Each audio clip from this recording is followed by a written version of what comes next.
Andito tayo ngayon sa Wheeltech Ilocos mga boss. At andito yung mga pangarap natin. Mga pangarap natin. Andito na. Pre!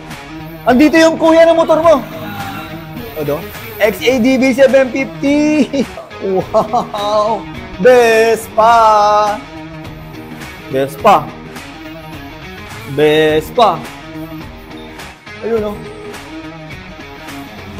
Ayun, dito mo tayo sa Kawasaki. Ayan. Ganda nito. Pre, dito na yung mga pangarap mo, pre.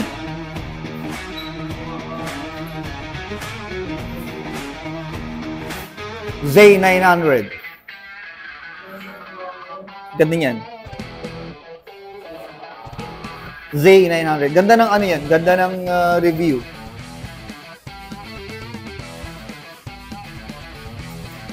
Ito pala yung ano, pre. Yung nilaunch namin sa ano. Sa Tugigaraw. Eliminator.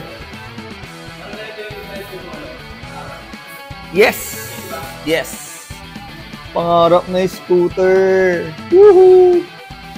Vespa! Baka naman. Wheeltech! Baka naman. Ano pala to? Sprint.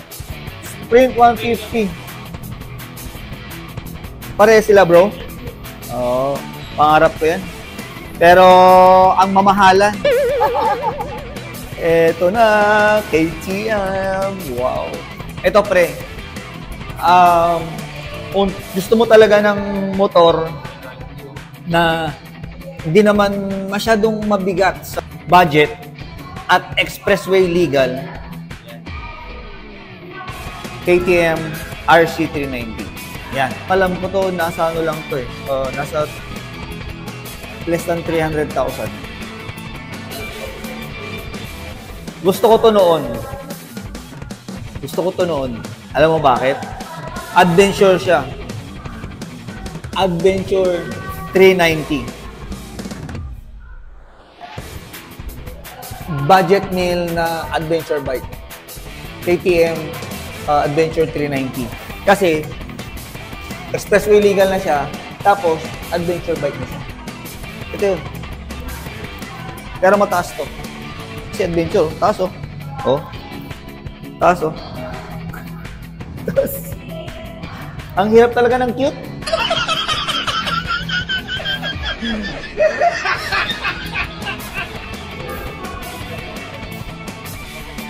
Pero ang gaan. Ang gaan. Pre, ang gaan nito. Ang gaan. Ang gaan nito.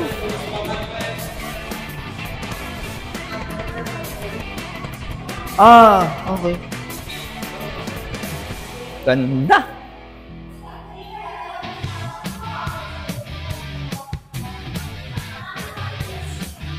Wheeltech, baka naman.